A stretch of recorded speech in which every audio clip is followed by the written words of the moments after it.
오늘 하나님께서 이렇게 종을 통해 주시는 말씀은 에베소 4장 29절에서 32절까지 말씀입니다. 32절까지.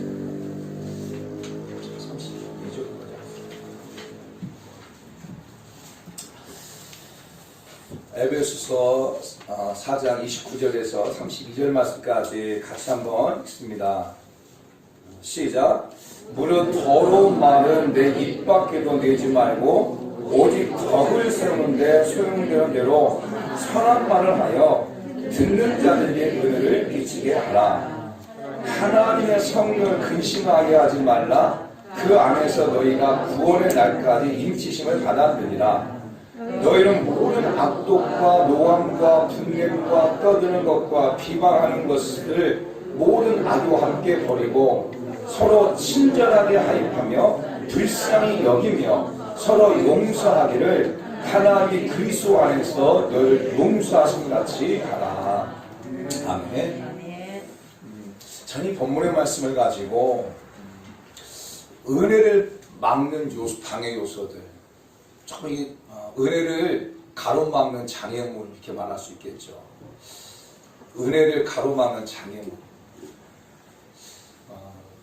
사랑하는 성도 여러분, 우리는 하나님의 은혜가 아니면 살아갈 수가 없어요.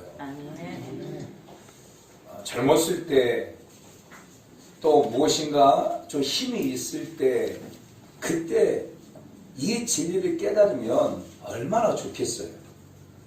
그런데 많은 경우가 보면 많은 것을 잃어버렸을 때 또 많은 것을 이렇게 시간이 지나고 난 후에 그때 깨달아요. 많은 사람들이 진짜 하나님의 은혜가 필요하구나, 하나님의 은혜가 없이는 살아갈 수 없구나 라고 하는 것들을 깨달아요. 그래도 죽기 전에 깨달으니까 얼마나 감사해요. 죽음에 임박해서 그때 깨달으면 아무것도 할 수 없는데 조금이나 일찍 깨달아서 내가 하나님의 은혜를 가지고 내가 무엇인가를 할 수 있고 하나님의 은혜를 가지고 내가 더 많은 사람들에게 선한 일들을 감당할 수 있다고 하는 것, 이것이 얼마나 감사한 일입니까? 사랑하는 성도 여러분, 하나님은 하나님의 은혜가 없이는 살아갈 수 없고, 그리고 하나님은 우리에게 계속 은혜를 주시는 분이세요. 아멘. 아멘. 아멘. 하나님은 우리에게 은혜를 주시는 분이세요.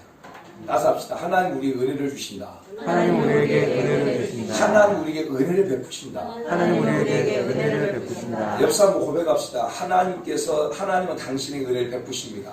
하나님은 당신에게 은혜를 베푸십니다. 그리고 고백합시다. 이것을 믿으세요. 이것을 믿으세요. 다시. 하나님은 당신에게 은혜를 베푸십니다. 하나님은 당신에게 은혜를 베푸십니다. 이것을 믿으세요. 이것 믿으세요. 아멘. 사랑하는 성도 여러분, 하나님은 우리에게 은혜를 베푸신 분이세요.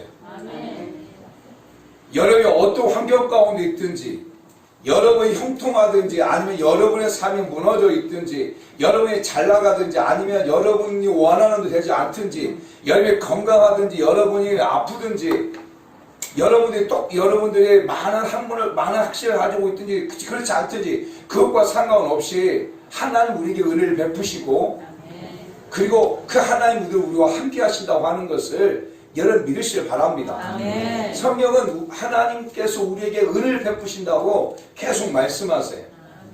열왕기하 13장 23절 말씀 보면 여호와께서 아브라함과 이삭과 야곱과 더불어 세우신 언약 때문에 이스라엘에게 은혜를 베푼다. 아멘. 하나님께서 우리 가운데 은혜를 베푸시는데 왜 은혜를 베푸시냐면 하나님께 약속하셨다는 거예요. 언약했다. 약속했기 때문에 은혜를 베푸신다라고 말씀하고 있어요. 민수기 6장 25절 말씀 보면 여호와는 그 얼굴을 내게 비추사 은혜를 베푸시기를 원한다.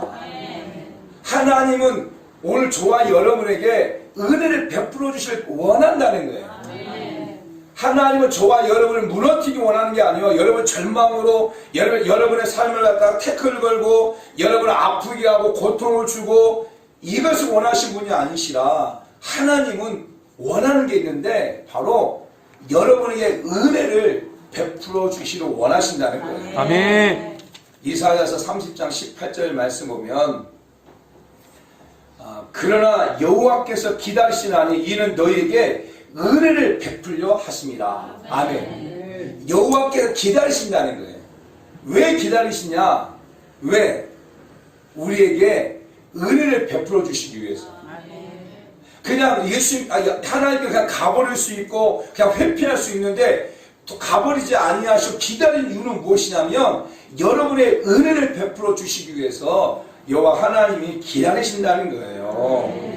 예레미야 32장 18절 말씀 보면 답답합시다. 시작. 주는 은혜를 천만에게 베푸시며 아버지의 죄악을 그 후손의 품에 갚으시오니 크고 능력 있으신 하나님이시오 이름은 만군의 여호와시니이다. 아멘. 하나님은 은혜를 어떻게 하신다? 천만인에게 베푸신다는 거예요. 이 천만인이라고 하는 의미는 우리가 아는 게 천만 이 의미가 아니라 하나님은 모든 사람에게 은혜를 베푸신다는 거예요. 아멘. 그리고 19절 말씀 보게 되면 보세요. 19절 아니 이사야 30장 19절 이사야 30장 19절 시작. 시온에 거주하며 예루살렘에 거주하는 백성아 너는 다시 투무가하지 아니할 것이다. 그가 내 부르짖는 소리로 말미암아 내게 은혜를 베푸시되 그가 들으실 때 내게 응답하시리라. 할렐루야. 할렐루야. 그가 내 부르짖는 소리로 말미암아 내게 은혜를 베푸신다는 거예요. 아멘. 저와 여러분이 하나님 앞에 눈물 흘려 기도하는 그 기도 소리, 저와 여러분이 하나님이 아니면 안 된다고 애통해하며 가슴을 치며 부르짖는 그 부르짖음에 하나님께서는 그 소리를 듣고 우리에게 은혜를 베풀어 주신다는 거예요. 할렐루야. 사랑하는 성도 여러분, 우리는 꼭 기억해야 돼요. 무엇을 기억해야 되냐면 하나님이 우리에게 은혜를 베푸신다는 거예요. 그리고 하나님 우리에게 은혜를 베풀어 주시를 원하신다는 거예요. 아멘. 아멘. 그러면 저와 여러분들이 그 은혜를 받아야 되잖아요. 아멘. 하나님이 은혜를 베풀어 주시 원하시고 하나님 은혜를 베풀어 주시기 위해서 기다리시고 여러분이 기도할 때 하나님 그 소리를 듣고 은혜를 베푸신다고 말씀하시고 하면 저와 여러분들이 은혜를 받아야 되잖아요. 아멘. 저는 우리 모든 성도 여러분들이 진짜 하나님 주신 은혜를 받기 원합니다. 아멘. 아멘. 아멘. 아멘. 아멘. 그러면 왜 우리가 그 하나님 주신 은혜를 받지 못하는가? 왜 하나님께서 분명히 은혜를 주신다고 말씀하셨는데 왜 우리는 그 은혜를 받지 못하는가? 결국 은혜를 받지 못하게 하는 그 장애물들이 있다는 거잖아요. 하나님의 은혜를 막는 방해 요소들이 있다는 거잖아요. 그 방해 요소가 없어지면 하나님의 은혜가 우리 가운데 쏟아지겠죠. 그러나 하나님의 은혜를 받는 데 있어서 방해 요소가 많을수록 하나님의 은혜를 받지 못하겠죠. 사도 바울은 에베소 교회 성도들에게 예수 믿지 않는 사람들에게 하신 말씀이 아니에요. 사도 바울 지금 에베소 교회 성도들에게 말씀하신 말씀이에요. 예수 그리스도를 나의 구원으로 고백하고 있는 많은 성도들에게, 특히 에베소에 있는 그 에베소 교회 성도들에게 말씀하고 있는데 그 말씀 가운데 하나님의 은혜를 가로막는 장애물들이 있다고 하는 거예요. 오늘 본문을 보게 되면 세 가지를 말해주고 있어요. 첫 번째가 뭐냐면 말이라는 거예요. 말. 하나님의 은혜를 가로막는 장애물이 뭐냐? 여러분의 말이라는 거예요. 말. 사랑하는 성도 여러분, 말은 양날 칼과 같습니다. 그래서 말은 굉장히 유력이 있어요.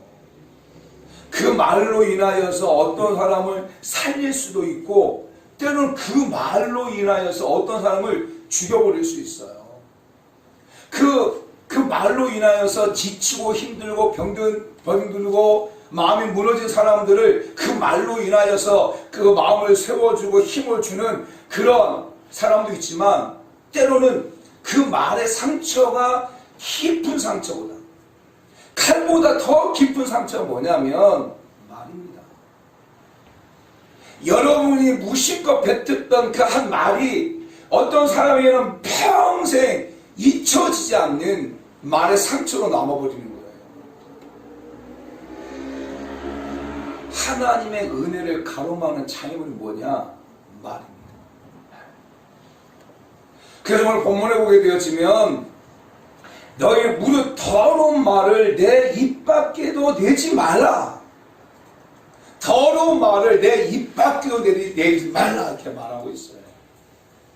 그러면 여기서 이 더러운 말은 무엇일까? 더러운 말.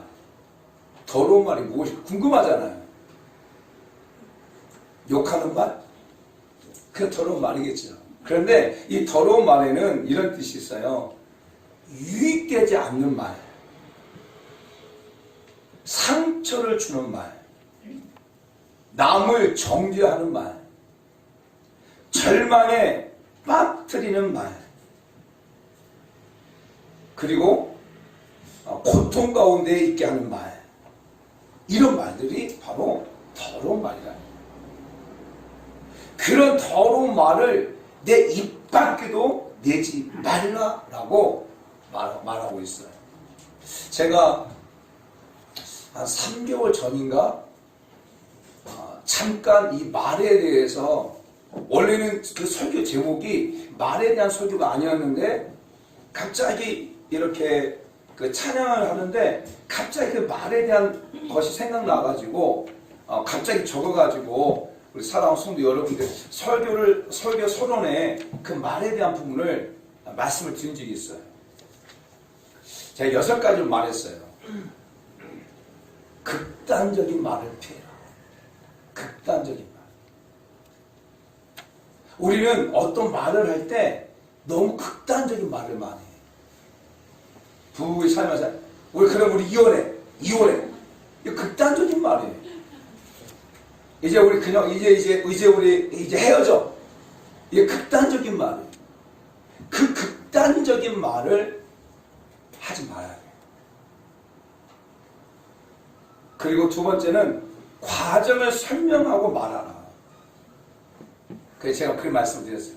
많은 사람들이 과정을 설명하지 않고 결론적인 부분만 얘기해요. 그러면 과정을 알지 못하는 사람들은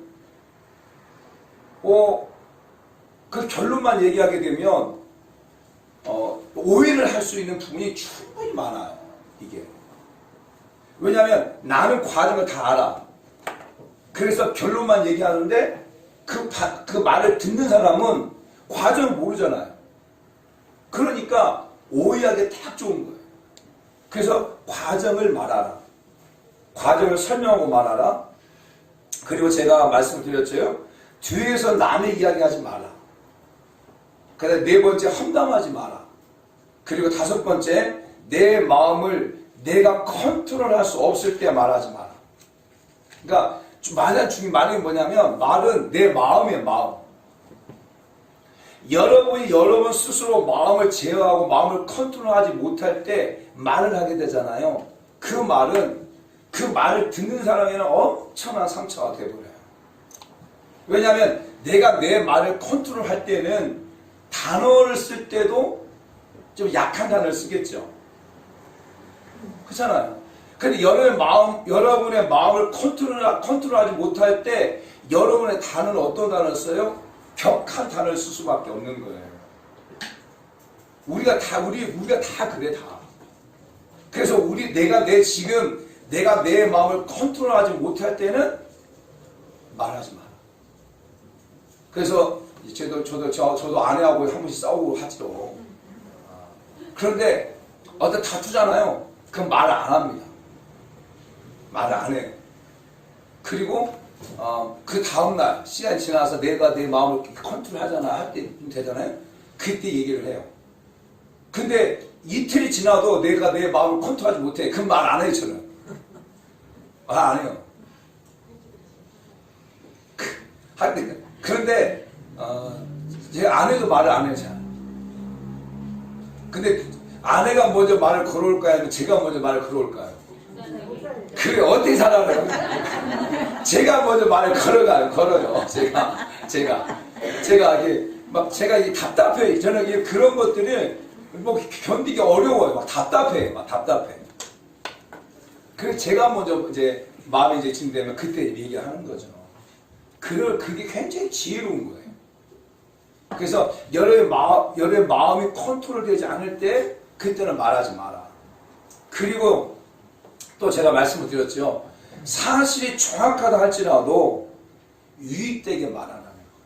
근데 우리는 너무 사실이 정확하다고 말할 때 우리는 그 사실이 정확한 것에 대해서 책망하고 그 다음에 멸시하고 그 다음에 지적하고 이런 식으로 우리는 말을 많이 해요. 사실이 정확하다 할지라도 그 사람에게 있어서 유익되게 말하라. 제가 한 3개월 전에 그런 얘기를 한번 들었어요. 사랑하는 성도 여러분, 이 모든 것들이 뭐냐? 바로 말이에요, 말. 그래서 이 말은 하나님의 은혜를 가로막는 장애물이에요. 여러분의 말로 인하여서 많은 사람의 상처를 줄 수 있어요. 여러분이 또 말로 인하여서 많은 사람의 상처를 받을 수가 있어요. 근데 그 말이 여러분 앞에 잡히게 되어지면 여러분 결코 은혜 받지 못합니다. 은혜 받지 못해요. 여러분이 주일날 아침에 올 때 부부 싸움을 했어요. 막 싸웠어요. 주일날 아침에 예배를 드리는데 주일 설교 말씀이 들어와요? 안 들어와. 그 남편만 생각나고, 왼수 같은 남편만 생각나고, 제가 못쓸 아내만 생각나고 그러지, 말씀이 안 들어오는 거예요. 그것이 바로 뭐냐? 하나님의 은혜를 가로막는 방해급이 되어지는 거예요. 그래서 성경은 뭐라고 말하냐면, 잠언서 21장 23절 말씀 볼까요? 자, 시작. 입과 혀를 지키는 자는 자기 영혼을 환난에서 보존한다. 다시 한번. 굉장히 중요한 말이에요. 시작. 입과 혀를 지키는 자는 자기의 영혼을 환난에서 보존한다. 입과 혀에. 다시 말하면 말이에요, 말. 말을 지키는 자는 자신의 영혼을 지키는 자예요. 말을 지키는 자는 영혼과 육을 지키는 거예요. 굉장히 중요한 말.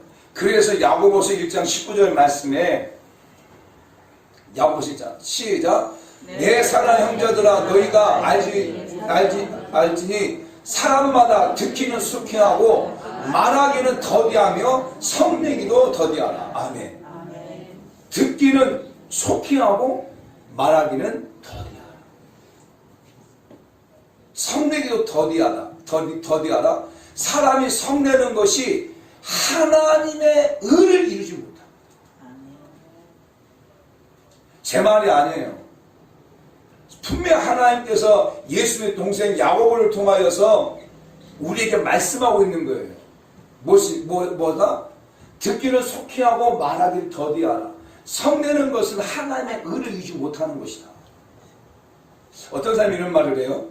하나님께서 우리에게 귀를 2개 주시고 입을 하나 주신 것은 듣기는 2귀로 속히 듣고 말하기는 더디하라 라고 했다고 말하게 돼요.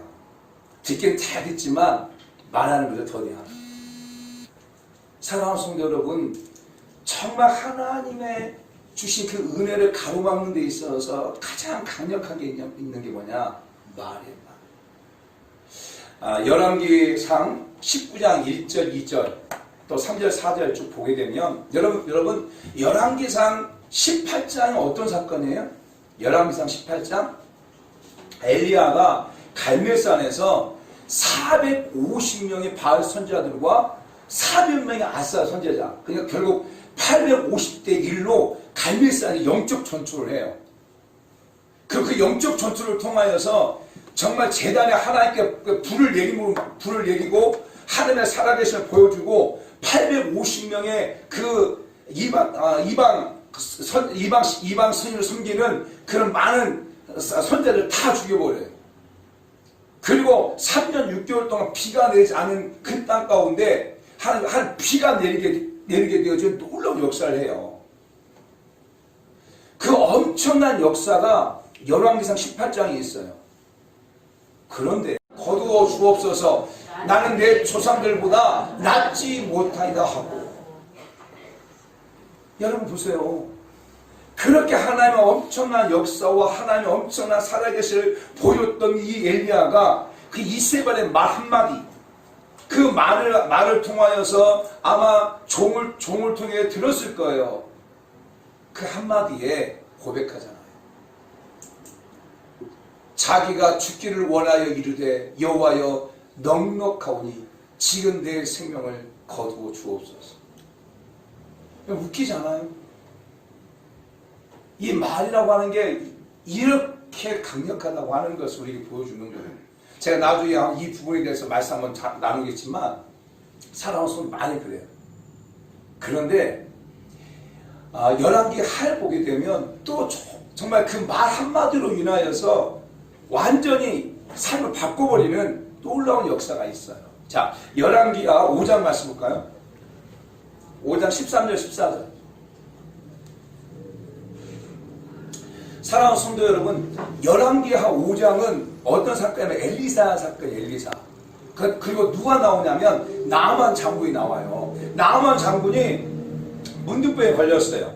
그런데 그 이스라엘에 엘리사라고 하는 사람이 굉장히 하나님의 사람이라고 하는 사람 능력이 있다고 하니까 그러면 나아만 장군 자신도 그곳에 가게 되어지면 몸이 골침을 받을 것 같아서 종들이 나아만 장군과 함께 많은 엘리사에게 줄 많은 금은 보화를 가지고 이제 엘리사가 있는 진영으로 가게 되죠. 그러니까 이스라엘 백성, 이스라엘 왕이 그 나아만 장군과 그 군대들이 온다고 그러니까 막 벌벌 떨고 있는 거죠. 그럴 때 이 엘리사가 말해요. 걱정하지 마십시오. 왕이여 안심하십시오. 그리고 그를 내게 보내십시오. 라고 말해요. 그래서 나아만 장군과 그리고 그의 군사들이 그 엘리사 집에 가게 되어져요. 그런데 이 엘리사가 나아만 장군이 왔다는 소리를 듣고도 문 밖에 나오지도 않아요. 문 밖에 나오지도 않고 말하는 거예요. 지금 제가 가서 요단강에 가가지고 몸을 7번 잠겼다 일어나라고 하라. 이렇게 말해요. 그러니까 나아만 장군이 또 열받은 거죠. 우리 애굽에는 더 좋은 바다도 있고 더 좋은 강도 있는데 그 요단강, 그 썩은 물 같은 곳에 가서 나보고 잠기로 한다. 막 열받는 거죠. 그럴 때 여러분 그럴 때 여러분 같으면 어떻게 했을 것 같아요? 응? 여러분 같았으면. 그런 환경 가운데 있을 때 여러분 같으면 어떻게 했을 것 같아요? 많은 사람이 동조할 거 아니에요. 나아만 장군이 말이 맞습니다. 나아만 장군은 어떤 사람인데 감히 이 엘리사의 젖다리가 나를 이렇게 우리 나아만 장군 모욕할 수 있습니까? 나아만 장군 말대로 그 애굽에는 더 좋은 바다도 있고 더 좋은 강도 있는데 이런 요단강 이 물 안 좋은 곳에 가가지고 합니다. 이 엘리사를 죽여버립시다. 이렇게 말할 수 있잖아요. 그리고 빨리 그냥 다시 돌아갑시다. 우리가 머무는 그 애굽에 더 좋은 강도 있고 바다도 있으니까 그곳에 잠깁시다. 이렇게 말할 수 있을 거 아니에요. 그쵸? 근데 그 종들이 보세요. 제가 오늘 말씀 묵상하면서 제가 처음 이렇게 깨달은 거. 자, 13절 말씀 보세요. 시작. 그의 종들이 나와서 말하여 이르되 내 아버지여 선자가 당신의 큰 일을 행하라 말하였더라면 행하지 아니하였으리까 하물며 당신의 이르기를 씻어 깨끗하게 하라 함이려니까 하니 이렇게 말하잖아요. 보세요. 종들이 나아만 장군에게 뭐라고 말하냐면 내 아버지요 말이야. 아버지. 저는 이 단어가 마음에 확 와닿는 거예요. 확 와닿는 거예요. 그 종들은 누구를 말해요? 그 나아만 장군과 함께했던 군사도 있고 시종들도 있는 거예요. 근데 그 종들이 나의 장군이요, 나의 주인이요, 이게 고백할 수 있잖아요. 근데 그렇게 표현하고 있지 않고 나의 아버지를 표현하고 있는 거예요. 여러분, 이 말이 나아만 장군의 마음을 이렇게 누그러뜨리는 그런 단어가 아니었을까? 장군이요 라고 말한다면 내가 장군이라고 하는 그러한 생각을 가지고 그 마음을 더 경록케 할 수 있는 그러한 생각도 들 수 있겠죠. 근데 내 아버지요, 내 아버지. 선지자가 큰 일을 행하라고 한다면, 당신이 병을 낫으려면 큰 일을 행하라고 한다면 그 일을 못하겠습니까? 그런데 가서 물에 가서 7번 씻고 올라가는데 그건 못합니까? 이렇게 말하는 거예요. 그럴 때 4절 14절 말씀 시작.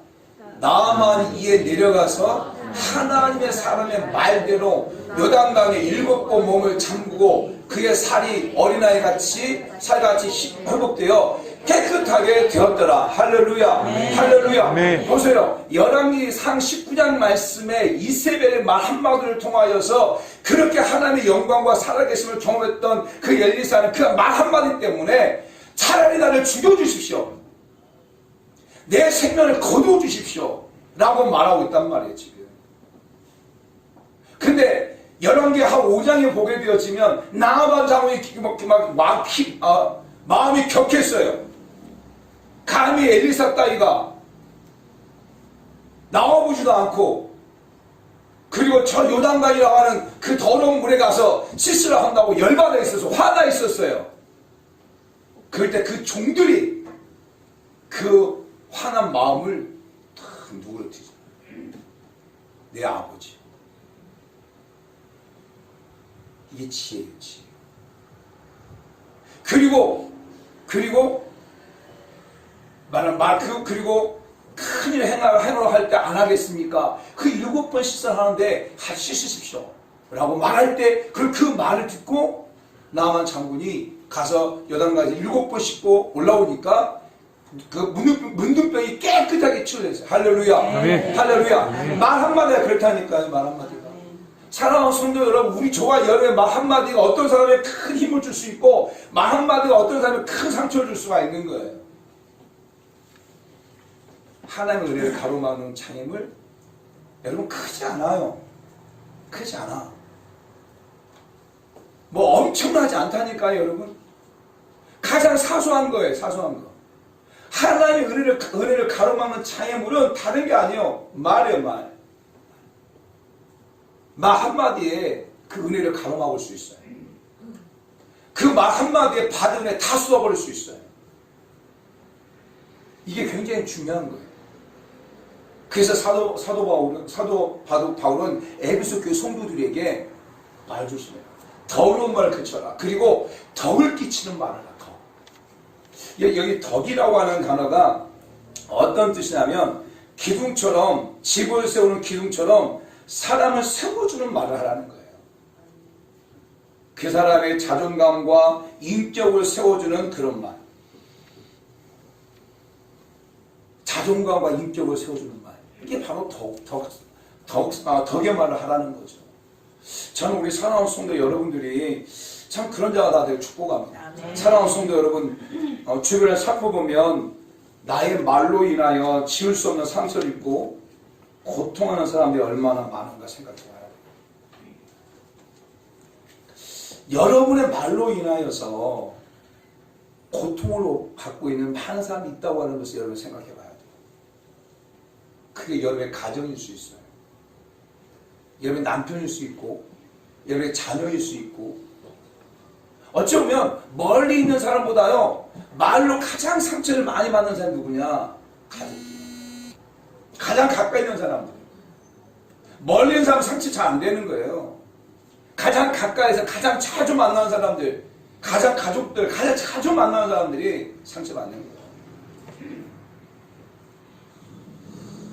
제가 우리 교회 성도님 한 분이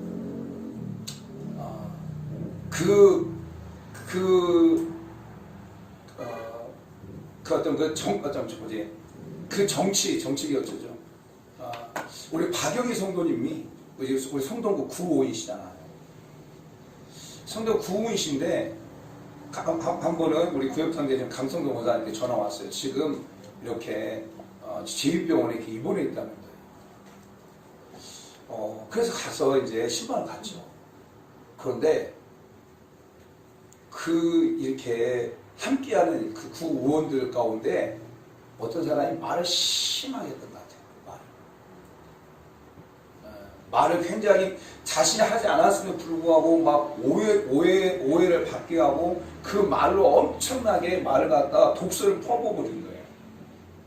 독설. 근데 그것을 갖다 그 박영 성도님이 감당하는데 이게 너무 스트레스 받아가지고 탈진하고 아파가지고 병원에 입원했었다니까요. 그러니까 내가 신방한 적도 있어요. 어쩌면 가장 가까이 있는 사람들이 가장 말로 상처를 많이 받아요. 저는 우리 사랑하는 성도 여러분들이 정말 하나님의 은혜가 머무는 곳에 더 중요한 거냐 말 조심하라. 내가 내 입술을 지키고 내 혀를 지키면 지킬수록 여러분의 영혼이 보존되어지고. 아멘? 그런 자가 되고 원해요. 두 번째로 하나님의 은혜를 가로막는 장애물이 뭐냐면 바로 성령님을 근심시키는 거예요. 오늘 본문 말씀 30절 말씀 보게 되면 하나님의 성령을 근심하게 하지 말라. 그 안에서 너희가 구원의 날까지 인치심을 받았다라고 해요. 성령님을 근심시키는 때 하나님의 은혜를 갖다가 가로막는 장애물이 뭐냐? 성령을 근심시키는 거예요. 여러분, 성령이 인격적인 분이세요. 성령님은 기뻐할 줄도 알고 성령님은 슬퍼할 줄도 알고 또 성령님은 이렇게 힘들어 마음에 와지쳐하고 그런 분이 성령님이세요. 성령님을 근심시키면 하나님의 은혜가 우리 삶 가운데 오잖아. 사랑하는 성도 여러분 보세요. 우리 몸에 혈관이 있고 그 혈관 안에 피가 잘 돌아야 돼요. 피가 잘 도는 것, 그것이 건강한 거예요. 그러나 피가 잘 돌지 않고 혈전이 생기고 그 혈전이 통해 가지고 혈관이 막히면 그 막힌 것 때문에 몸이 아프고 그 막힌 것 때문에 중풍과 뇌출혈과 다 뇌경색과 다 오는 거예요. 그래서 혈관에 피가 깨끗해야 돼요. 혈관이 막히면 질병이 오는 거예요. 혈관이 막히면 아픔이 오는 거예요. 마찬가지예요. 우리 영혼에 혈관 같은 피 같은 역할이 누구시냐? 바로 성령님이세요. 성령님의 감동, 성령님의 은혜가 막히면 우리 신앙에 엄청난 문제가 생기는 거예요. 그래서 성령을 근심시키면 우리 신앙은 병들게 되어 있는 거죠. 그러면 성령을 근심시키는 게 무엇일까? 어떻게 하는 것이 성령을 근심시키는 것까? 라고 말할 때 오늘 본문에서 31절에서 말해주고 있어요. 그게 무엇이냐면 바로 너희는 모든 악독과 노함과 분냄과 떠드는 것과 비방하는 것은 모든 악과 함께 버려라. 그러니까 다시 말한다면 성령을 근심시키는 건 어떤 거냐면 악독함, 노함, 분냄, 떠드는 것, 비방하는 것, 이런 것들이 성령을 근심시키는 거예요. 여러분, 성령을 근심시키면 여러분의 삶에 유익이 없는 거예요. 성령을 근심시키면 여러분의 영혼에 유익이 없는 거예요. 다른 사람이 아니라 나 자신에게. 우리는 성령의 감동을 받고 성령의 인도함을 받고 삶을 살아가는 존재들이에요. 우리는. 근데 우리가 성령을 근심시키면 그 시키면 마치 혈관이 막히는 것처럼, 그래서 병을 얻는 것처럼 우리 성령님을 갖다가 그 시키면 혈관이 막혀지고 내 영혼의 병이 찾아오는 거예요.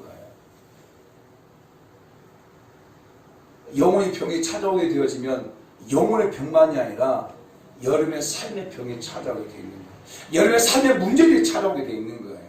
그것을 우리 사랑하는 성도들이 여러분들이 알아야 돼요.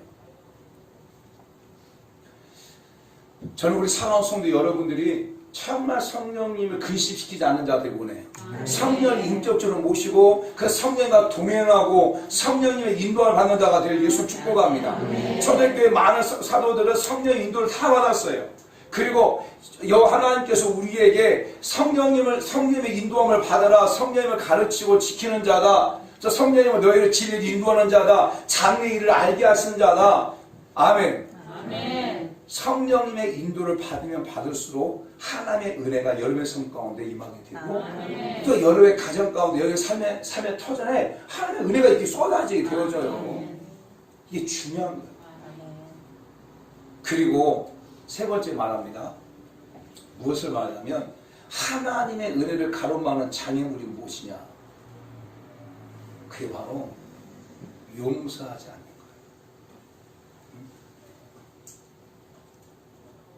거예요. 용서하지 않는 것. 지금 여러분의 마음 가운데 용서하지 않는 마음이 있다면 하나님의 은혜를 가로막고 있는 거랑 마찬가지예요. 하나님 우리 가운데 엄청난 은혜를 주시고 원하세요. 하나님의 은혜를 베풀어 주시고 원하세요. 하나님께 천만 모든 사람들에게 은혜를 베풀어 주시고 원하시는데 왜 내가 그 은혜를 받지 못하고 있냐? 여러분 안에 용서하지 못하고 있어요. 여러분의 마음에 누군가를 용서하지 못한 마음이 있다면 그것 때문에 하나님의 은혜를 갖다가 받지 못하게 되어 있어요. 사랑하는 성도 여러분, 용서는 상처를 치유하게 됩니다.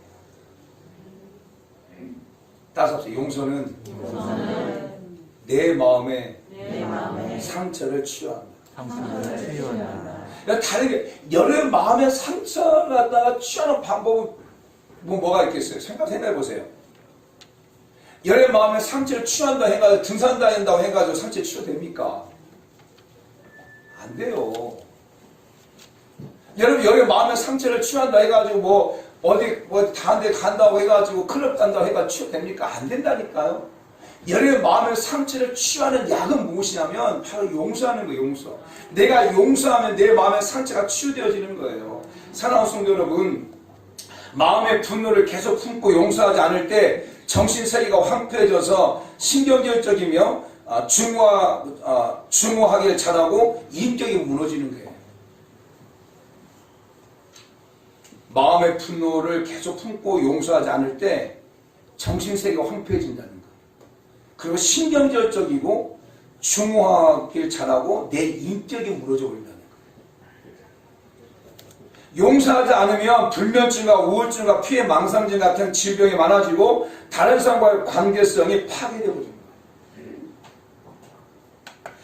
그러니까 용서하는 것은 다른 사람 상대방을 위해서가 아니라 여러분 스스로를 위해서예요. 여러분이 누군가를 용서하지 않으면 여러분 그것 때문에 여러분의 인격이 파괴되어져요.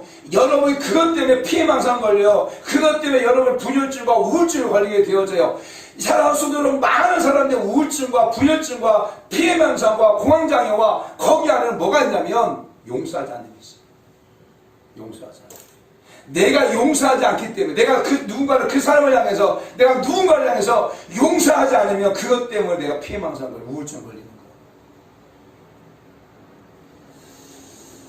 사랑하는 성도 여러분, 우리나라 이 아우성 하면서 그 어린 아이들부터 이 성교육을 시키는 구성애 씨라는 사람이 있어요. 구성애 씨가 두 번째 책을 이렇게 냈는데 네 잘못이 아니다 이런 책을 냈어요. 근데 이 구성애 씨가 지금 아이들 성폭행적인 그 부모에 대해서 굉장히 이렇게 아이 어린아이 때부터 막 성폭행을 당한다. 그래서 그 아이들이 성폭행을 당하지 않도록 성교육도 시켜야 되고, 그 다음에 성폭행을 당하지 않도록 막 훈련도 시켜야 된다라고 말하고 있어요. 여러분, 왜 그분이 그렇게 한 줄 아세요? 이 구성현 씨가 초등학교 3학년 때, 10살 때 옆집 오빠한테 성폭행을 당했어요. 이 사람. 그런데 보세요. 10살 때 성폭행을 당했어요. 그런데 그 사람이, 그 구성현 씨가 거기서 뛰어넘지 않았다면, 오늘 많은 어렸을 때 성폭행을 당해가지고 그것 때문에 대인 기피증과 그것 때문에 사람과 관계 형성이 잘못되고, 그래서 정말 무너져버린 많은 사람들이 수없이 많이 있어요. 진짜로. 그래서 내가 어렸을 때 성폭행을 당했다고 당했으니까 될 때면 되라 생각하고 아예 더 잘못된 길로 빠져버린 사람도 엄청 많이 있어요. 그런데 이분은 그렇게 성폭행을 당했지만 그 성폭행을 당한 그 사람의 그 오빠를 용서해드린 거예요. 용서하고 그렇게 지금 성폭행을 당하고 있는 그 아이들을 갖다가 위해서 성교육을 시키고 하고 있는 거죠. 얼마나, 여러분 한번 보세요. 가서 구성에 네이버 쳐가지고 유튜브 한번 보세요. 얼마나 이분이 재밌는지, 이분이 얼마나 유머 있게 강의를 하는지. 자기의 성폭행이 당했던 것이 창피한 것이 아니에요. 오히려 그런 아픔이 지금 이 시대에 살아가는 많은 청소년들에게 도전을 주고 그 아픈 상처가 그들을 치료할 수 있는 계기가 됐다고 말하면서 자기가 받은 상처에 대해서 당당하게 말하고 있어요. 당당하게. 여러분, 당당하게 말할 수 있는 근거가 뭐냐면 내가 그 오빠를 용서했다는 거예요. 용서하지 않았으면 그 여인은 지금도 잡혀서 우울증과 공황장애가 잡혀가지고 있을 거예요. 우리는 알잖아요. 우리 교회에 자살 2번이나 시도했던 한 성도님이 있었어요. 그분도 알고 보니까 그 남자들 앞에 딱 쓰면 그냥 신뢰해버리는 거예요. 약은 14개 약을 먹어요. 정신과 약을. 그런데 잡힌 거예요. 그걸 알고 보니까 그분도 고등학교 때 참 고등학교 때 성폭을 당한 거예요. 그리고 그것 때문에 교회를 떠난 거예요. 그리고 거의 한 20년 동안 방황하면서 또 많은 어떤 그 일터에서 사장한테 하고 막 그게 완전히 잡혀가지고 그 약을 먹고 막 자살을 하려고 하고 그런 거잖아요. 그리고 우리 교회 금요일 와가지고 사역하는데 막 소리 지르고 목 긁고 죽인다고 하고 아까에 드러나서 그렇잖아요. 그래서 그분이 그 사람 용서를 하지 않았고 용서할 수 있는 힘이 없었고 그렇기 때문에 정말 그 어떤 고난의 삶을 산 거죠. 사랑하는 성도 여러분, 정말 하나님의 은혜를 가로막는 장애물이 있다면 바로 용서하지 않는 거예요. 여러분의 마음 가운데 용서하는 마음이 없으면 하나님의 은혜를 받지 못한다니까요. 하나님의 은혜가 막 쏟아지잖아요. 근데 내 심령 가운데 용서하는 마음이 없으면 그 은혜를 내가 받지 못해요. 그리고 예수님의 용서가 잘 안 믿어져. 안 믿어진다니까요. 그러나 예수님의 용서가 믿어지는 것은 여러분이 죄인지를 알고 그 죄를 위해서 예수님이 십자가 못 박아 죽었다고 하는 걸 알 때 그것이 믿어지게 되어지면 그렇게 나를 고통 줬고 그렇게 힘들었던 그 사람을 내가 용서할 수 있게 되어지는 거죠. 제가 고등학교 2학년 때 예수 영접했어요. 그때 내가 죄를 깨닫고 진짜 예수님께 내 죄를 위해 십자가 못 박아 죽었다고 깨닫고 펑펑 울고 하고 난 다음에 제가 제일로 먼저 용서를 구하고 용서했던 사람이 누군지 아세요? 저희 아버지였어. 저희 아버지. 고등학교 1학년 때까지, 그리고 고등학교 2학년 예수 믿기 전까지 저는 우리 아버지에 대해서 용서하지 못했어요. 용서함이 없었어요. 그래서 제가 더 격교를 많이 갖고 또 삐뚤어진 부분도 있었고 그랬던 거죠. 근데 고등학교 예수 영접하고 난 다음에 그 예수님 때문에 죄를 십자가에 죽으시고 나를 용서해 줬다고 하는 확신하고 그 믿어지고 하니까 제일로 불쌍한 사람이 저희 아버지였고, 그리고 내가 그 아버지를 하나님 앞에 용서합니다. 내가 하나님 우리 아버지 용서합니다라고 하면서 얼마나 울는지 몰라요. 그리고 내가 하나님 앞에 용서를 구한 게 아니고 내가 수련회 끝나고 집에 가가지고 제 아버지한테 무릎을 꿇고 아버지 용서해달라고. 아버지 용서해달라고. 제가 잘못해서 용서해달라고 고백했을 때 그때 우리 아버지가 용서해 주셨어요. 제가 우리 아버지에게 심한 말을 했거든. 그리고 난 다음에 저 아버지의 관계가 많이 회복되어졌어요. 사랑하는 성도 여러분, 용서하지 않으면 여러분이 아파요. 용서하지 않으면 여러분이 병들어요. 용서하지 않으면 여러분의 가정이 무너져요. 용서하지 않으면 여러분의 자녀들이 무너져요. 용서하는 거예요. 왜? 다른 사람을 위해서, 나를 위해서. 사랑하는 보세요. 마태복음 18장 말씀 보게 되면, 마태복음 18장 21절, 21절 후에 보게 되었으면 베드로가 이렇게 와서 예수님 물어봐요. 예수님, 형제들이 나한테 죄를 갖다 범했습니다. 내가 7번 용서해 주면 됩니까? 여러분, 유대 율법에 보게 되면 3번만 용서해 주면 되는 거예요. 율법에 보게 되면 3번 용서해 줌에도 불구하고 계속 내게 죄를 범하면 그 다음에는 두세 사람 징세로 돌판을 쳐도 괜찮아요. 근데 베드로가 뭐라고 하냐면, 야, 7번 용서해 주면 됩니까? 라고 말하잖아요. 이것은 베드로가 진짜 그 사람 용서하고 싶은 거죠. 그런데 예수님 뭐라고 말해요? 시작. 그때 베드로가 나와 이르되 주여, 형제가 내게 죄를 범하면 몇 번이나 용서하여 주리까? 7번까지 하오리까? 예수께 이르시되 내게 이르노니 7번씩뿐 아니라 7번을 70번까지라도 할지라. 할렐루야. 아멘. 할렐루야. 아멘. 70번을 갖다가 7번을 갖다가 70번까지 하라는 거예요. 용서하라는 거예요. 사랑하는 성도 여러분, 왜 우리가 용서하지 않을까요? 그것은 원수를 갚는 것을 내가 갚으려고 하기 때문에. 내가 용서하지 않는 것은요, 그 사람, 나한테 힘들게 했던 사람, 내가 그 사람 원수를 갚아야지. 이런 생각을 내가 가지고 있기 때문에요. 그래, 이런 생각이 없으면 내가 그 사람 용서할 수 있어요. 근데 용서를 하지 못하는 이유는 내가 언젠가는 내가 그 원수를 갚겠다 말하는 거예요. 근데 성경 이렇게 말하고 있잖아요. 자, 그리고 히브리서 말씀 볼까요? 히브리서 10장 30절.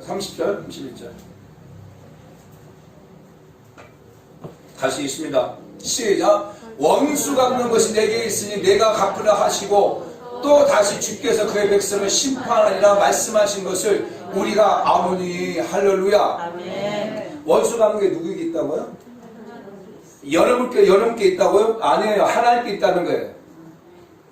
원수 갚는 거 여러분께 있지 않아요. 여러분이 아픔을 주고 여러분 고통을 주고 힘들게 했던 사람들에 대해서 용서하면 되지. 그래, 용서할 거야. 그것도 진짜 귀한 거죠. 그것도 내 힘으로 할 수 있는 게 아니니까. 성령 하나님 도와주셔야 되니까. 그런데 우리는 하나님께서 우리에게 용서를 하라고 말한 것 동시에 더 뛰어넘어서 나에게 아픔을 주고 고통을 줬던 사람에게 그가 목마르거든 마시게 하고 그가 굶주리거든 먹이라는 거예요. 그 참 뛰어넘으라는 거예요. 사랑하는 성도 여러분, 누가복음 23장 34절 말씀 보면, 자 볼까요? 누가복음 23장 34절 시작. 이에 예수께서 이르시되 아버지 저들을 사하여 주옵소서, 자기들이 하는 것을 알지 못합니다 하시더라. 그들이 그 옷을 제곱을세. 예수의 십자가 위에서 십자가를 지게 했던 많은 백성들 향해서 용서를 구합니다. 저들의 죄를 용서해 주옵소서. 저들이 알고 하는 것이 모르고 하는 것입니다. 용서해달라고 고백하죠. 예수님은 철저하게 용서의 삶을 사셨어요, 여러분. 예수님은 용서의 삶을 가르쳤어요. 왼뺨을 대면 오른뺨에 대라. 오리를 가기 원하면 십리까지 가라. 겉옷을 달라면 수업까지 주라. 철저하게. 그리고 철저하게 가르쳤고 예수님께서 그 말씀을 철저하게 행하고 옮기셨어요. 십자가 위에서. 그리고 그를 다 용서해 주셨어요. 용서하셨어요. 우리 이렇게 생각할 수 있어요. 예수님이니까 그렇죠. 예수님은 하나님의 아들이시고 예수님은 능력자이시고 하니까 할 수 있죠. 우리는 안 돼요. 우리는 못해요. 참말의 말씀.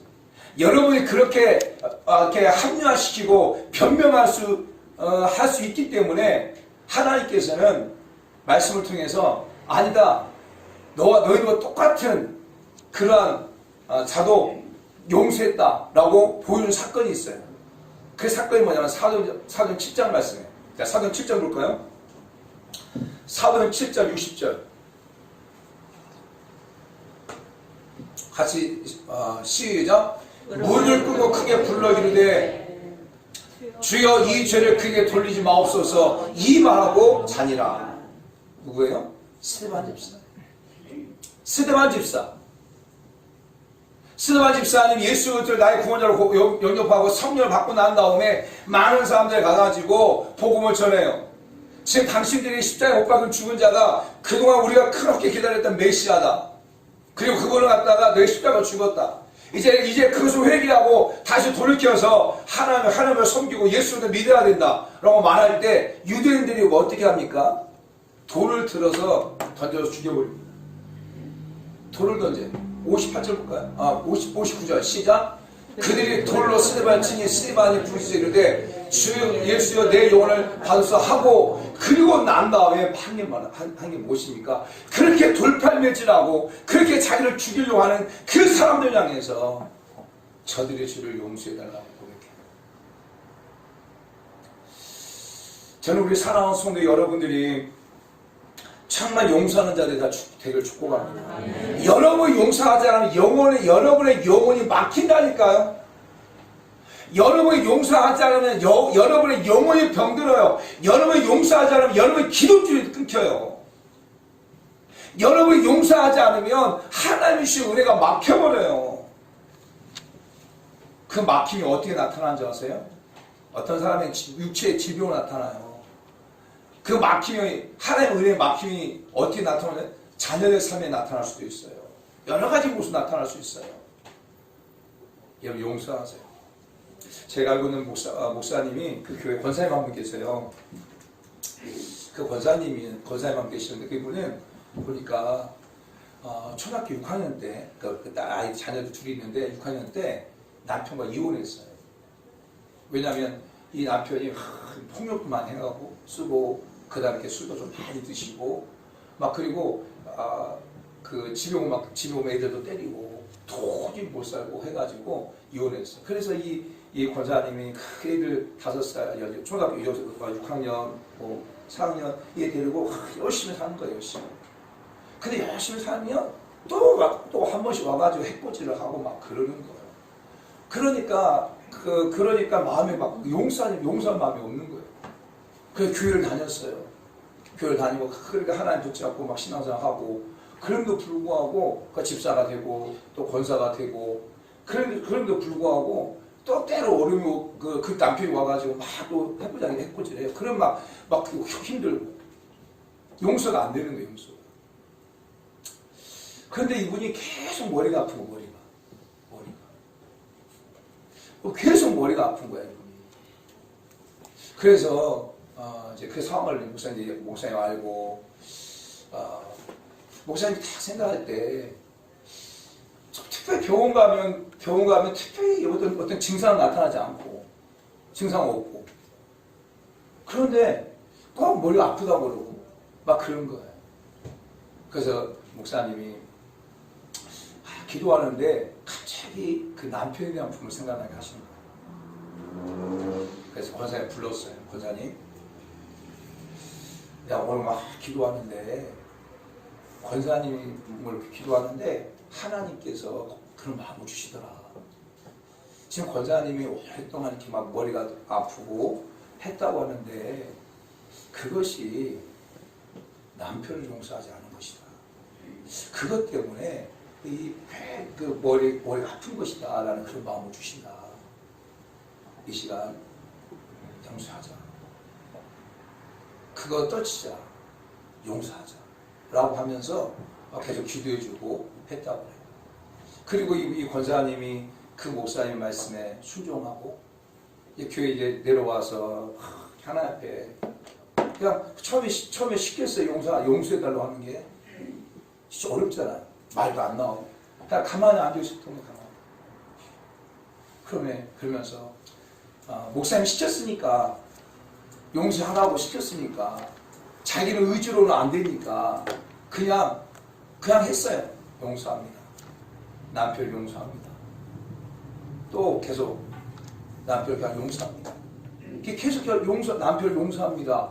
이게 계속 기도하는 가운데 성령님께서 딱 임하신 거예요.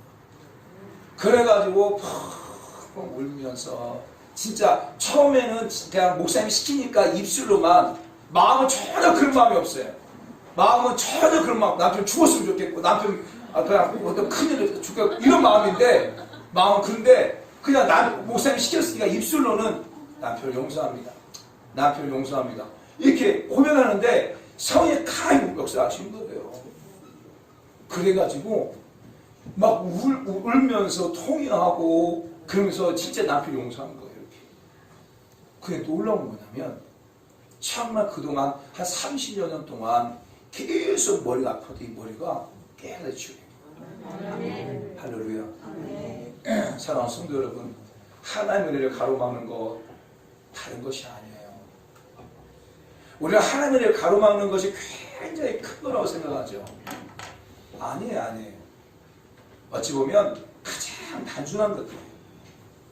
그래서 사도 바울 에베소 교회 성도들이 가장 단순한 걸 말하고 있는 거예요. 그게 뭐다? 말이다. 하나님의 은혜를 가로막는 것이 뭐다? 말이다, 말. 더러운 말 하지 마라. 그리고 성령을 금신시키지 마라. 그리고 용서하라. 용서는 여러분이 살기 위해서예요. 우리 사랑하는 성도 여러분들이 정말 하나님의 은혜를 가로막는 이 장애물을 뚫고 삶의 자리에서 일어나길 축복합니다. 아멘.